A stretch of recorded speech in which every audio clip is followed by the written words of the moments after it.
বনি ইসরাইলের 3 লোক সফরে বেরিয়েছে, মরুভূমির সফর, মাঝখানে তুফান। দৌড়াতে দৌড়াতে এক পাহাড়ের গুহার ভেতরে আশ্রয় নিয়েছে। আশ্রয় নেওয়ার সাথে সাথেই বৃষ্টির পানির ঝাপটায় পাহাড়ের উপর থেকে বিশাল এক পাথর খণ্ড এসে পাহাড়ের গুহার মুখটা বন্ধ করে দিয়েছে। অন্ধকার, গায়ে যত শক্তি ছিল ধাক্কায়ও পাথর সরাইতে পারে না। হায় হায়, অক্সিজেন ভিতরে যা আছে আধা ঘন্টা শেষ হয়ে যাবে, কি করে বাঁচবো? বাঁচার উপায় নাই। চিল্লাফাল্লা শুরু হয়ে গেল, কান্নাকাটি শুরু।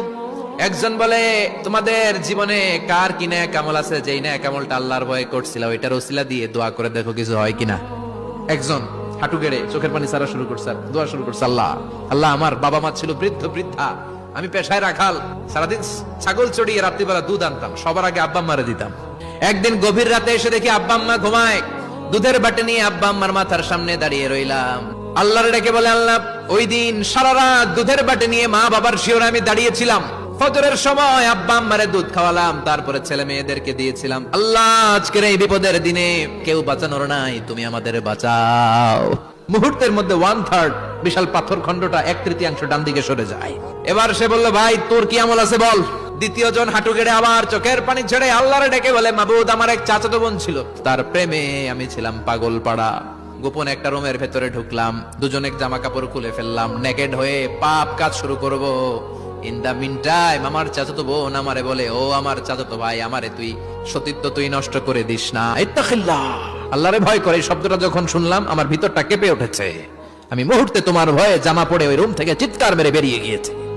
আল্লাহ, সেদিন আমি পাপ কাজ করি নাই।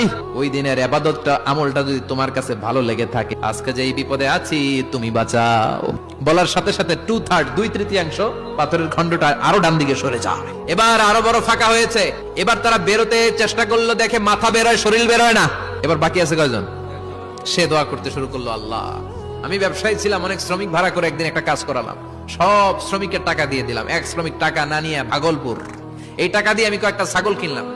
এই ছাগলগুলো বাচ্চা দিল, ওগুলো বাচ্চা দিল, ওগুলো বাচ্চা দিল, দিতে দিতে বিশাল ছাগলের ডেইরি ফার্ম করে ফেললাম। 12 বছর পরে সে এসে বলে, আমার টাকা ফিরায় দাও। আমি বললাম, এই যে ছাগলের ডেইরি ফার্ম পুরোটাই তোমার। ও আল্লাহ, শুধু তোমার খুশির জন্য পুরো ডেইরি ফার্ম আমি তারে দিয়ে দিয়েছিলাম। আল্লাহ, আজকের এই বিপদের দিনে আমার সেদিনের আমলটা যদি তোমার কাছে ভালো লাগে তুমি বাঁচাও। বলতে দেরি, মুহূর্তের মধ্যে বিশাল প্রকাণ্ড পাথর খণ্ডটা অন্যদিকে দৌড়ে চলে যায়। আল্লাহর শুকরিয়া আর তাকবীর দিতে দিতে 3 জন বের হয়ে যায়। সুবহানাল্লাহ পড়েন। বনি ইসরাইলের 3 লোক সফরে বেরিয়েছে, মরুভূমির সফর, মাঝখানে তুফান। দৌড়াতে দৌড়াতে এক পাহাড়ের গুহার ভেতরে আশ্রয় নিয়েছে। আশ্রয় নেওয়ার সাথে সাথেই বৃষ্টির পানির ঝাপটায় পাহাড়ের উপর থেকে বিশাল এক পাথর খণ্ড এসে পাহাড়ের গুহার মুখটা বন্ধ করে দিয়েছে।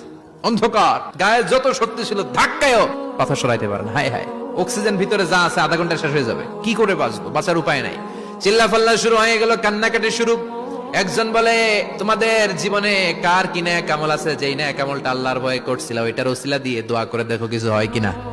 একজন হাঁটু গেড়ে চোখের পানি ছাড়া শুরু করছে, দোয়া শুরু করছে, আল্লাহ আল্লাহ, আমার বাবা মা ছিল বৃদ্ধ বৃদ্ধা, আমি পেশায় রাখাল, সারাদিন ছাগল চড়িয়ে রাত্রিবেলা দুধ আনতাম, সবার আগে আব্বা আম্মারে দিতাম।